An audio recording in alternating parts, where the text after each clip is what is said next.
Aujourd'hui, une petite vidéo rapide pour parler d'une erreur classique d'initialisation de variables. Alors, je vais repartir de l'exercice précédent, mais dans l'exercice précédent, je vais vous demander de faire la somme des puissances de 2. Cette fois-ci, on va faire le produit des puissances de 2. Donc, au lieu de faire 2 puissance 1 plus 2 puissance 2, etc., on veut 2 puissance 1 fois 2 puissance 2, etc.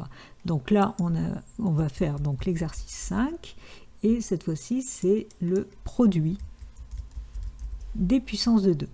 Donc la logique va être exactement la même, et là spontanément vous pourriez vous dire, alors on va changer quand même un peu les commentaires, donc calcul non pas de la somme mais du produit,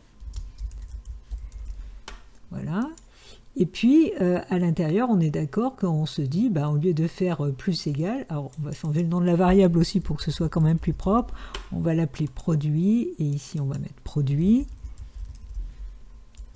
Voilà, et donc au lieu de la somme des puissances, on va mettre le produit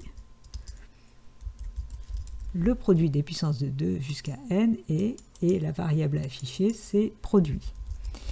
Donc a priori, qu'est-ce qu'on a à changer dans ce programme? Eh bien, au lieu de faire produit plus égal, normalement, il faut qu'on multiplie à chaque fois. Donc étoile égale, c'est la même chose que si j'avais écrit produit égale produit fois, etc.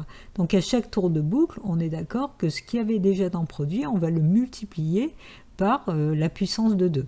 Donc ça nous paraît assez logique de faire comme ça, et on va tout de suite tester ce que ça donne. Donc je lance le programme. Donc imaginons que je mette une puissance de 3, on est d'accord que si je mets une puissance de 3, il doit faire 2 puissance 1 fois 2 puissance 2 fois 2 puissance 3. C'est-à-dire 2 fois 4 fois 8. Donc 2 fois 4, ça fait 8, 8 fois 8, ça fait 64. Donc je devrais obtenir 64.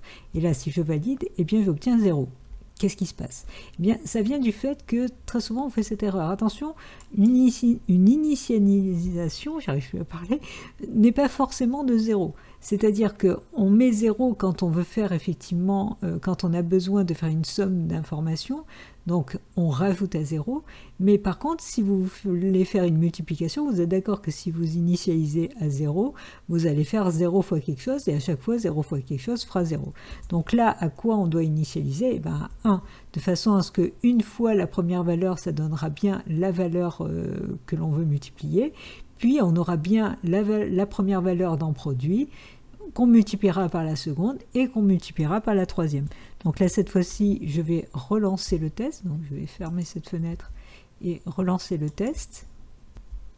Là, je retape 3 et j'obtiens bien 64. Donc là, vous voyez que ça fonctionne correctement.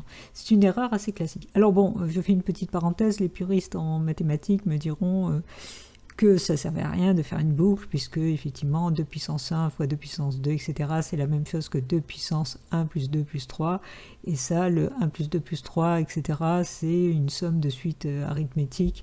Il suffirait de faire 2 puissance n fois n plus 1 divisé par 2, ça pourrait être fait en une ligne. Mais bon, ce n'était pas le but de cette vidéo, l'idée c'était juste de vous parler de cette fameuse initialisation dont on fait assez classiquement l'erreur. Voilà, donc c'est tout pour aujourd'hui, je vous dis à très bientôt et surtout pensez à coder.